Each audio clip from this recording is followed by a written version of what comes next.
シンセサイザーの誕生、電子音楽の革命、電気と物理の夢。ピコピコ、ポワーン。楽しそうですね。ガクくん、ファミコンの効果音ですか？これ、中古屋で買ったシンセサイザーです。でも、ピアノみたいに綺麗な音が出ないんですとね。やっぱり電子音って、本物の楽器には勝てないのかな。おもちゃですか？そのピコピコ音を作るために、天才たちが命を削ったんですよ。ただ電気流してるだけじゃないんですか？とんでもない。シンセサイザーは模倣を目指した機械ではありません。自然界に存在しない音をゼロから創造しようとした物理学と芸術の融合なんです。今日は電気技術者たちが挑んだ音の革命史について解説しましょう。そもそも世界初の電子楽器を知っていますか？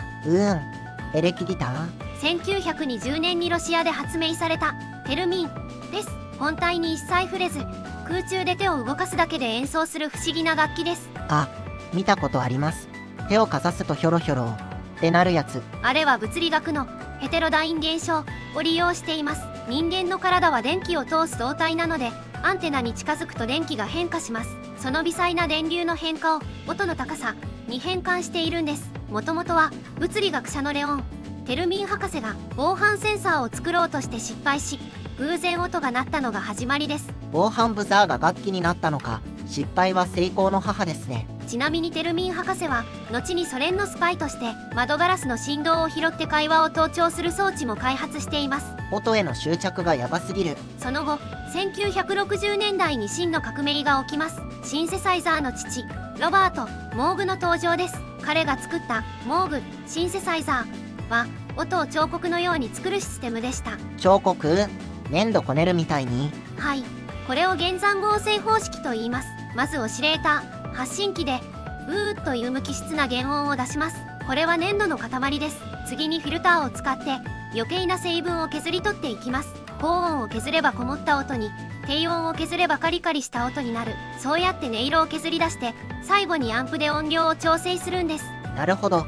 電気の波形を削って好みの音にするのか。この仕組みによって人類は自然界には存在しない音を手に入れました。血を這うような重低音や宇宙船のような効果音、これらは全て電気信号を操作して作られた人工の音なんです。でも当時の音楽家は困惑しました。こんなの楽器じゃない、ただの実験装置だ。で、そこでモーグ博士はある工夫をしました。何だと思いますか？説明書をつけた？ピアノの鍵盤をつけたんです。それまではダイヤルやケーブルだらけの機械だったんですが、鍵盤をつけた瞬間、ミュージシャンたちはこれは楽器だと認識したんです。見た目って大事。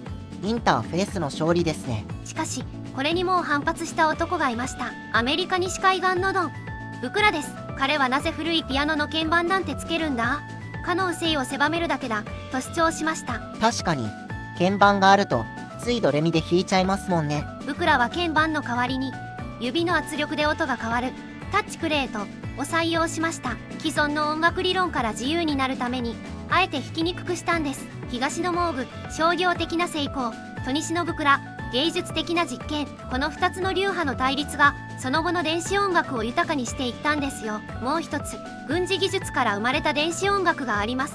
ボコーダーです。ロボットみたいな声になるやつですか？テクノでよく聞く。はい、あれはもともと第二次世界大戦中にアメリカ軍が開発した暗号通信機でした。声を電気的に分解して敵に聞かれてもわからないように送るための技術です。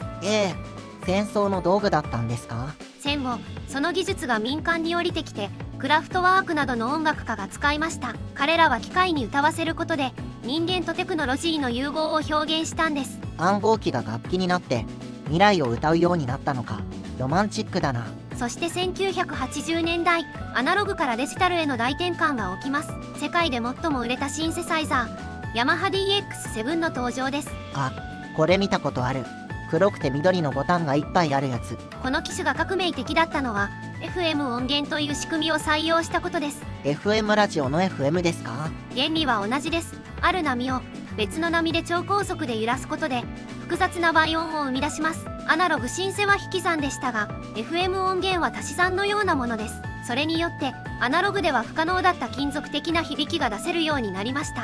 80年代のポップスによくあるキラキラした音ですね。この DX7 の登場で世界中のアナログシンセメーカーは倒産に追い込まれました。日本の技術力が世界の音楽地図を塗り替えてしまった瞬間でした。でも音作りの理論が難しすぎたという欠点もありましたけどね。逆に性能が悪かったおかげで伝説になったシンセもあります。ローランド TB303 です。もともとはベース奏者の代用品として発売されましたが、音が変すぎて売れませんでした。しかし数年後、シカゴの貧しい若者たちが二足三門のこの機械を見つけます。適当につまみを回して遊んでいたら、とてつもなくかっこいい音が出ることに気づいた。これがアシッドハウスというジャンルの誕生です。メーカーが意図しなかった失敗をユーザーが正解に変えちゃったんだ。シンセサイザーの歴史はこうした誤用と再発見の歴史でもあるんですよ。そして現代、面白い現象が起きています。モジュラーシンセの復権です。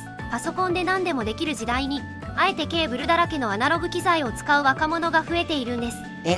不便じゃないですか？不便だからいいんです。パソコンだと正解がすぐ出せますが、ケーブルをつなぐアナログ作業には偶然があります。間違ってつないだけど、なんかすごい音が出たという発見の喜びがあるんです。物理的な手応えを求めているんですね。ガク君が持っているそのおもちゃもテルミンやモーグの末裔です。適当に弾いてみてください。新しい音楽が生まれるかもしれませんよ。今日はシンセサイザーの技術史についてお話ししました。電気で音を作る、それは人類が神様の真似事をして新しい自然を作り出そうとした挑戦の記録でしたね。もし手元にシンセやアプリがあったら、プリセットを切り替えるだけじゃなく、つまみをグリグリ回してみてください。偶然生まれた変な音があなたの人生を変えるかもしれませんよ。はい、僕だけのうにょうに音を見つけます。皆さんはシンセサイザーの音といえば何を思い浮かべますか？ YMO、 小室哲哉、それともパフューム？ぜひコメント欄で教えてください。それではまた次回の動画でお会いしましょう。ご視聴ありがとうございました。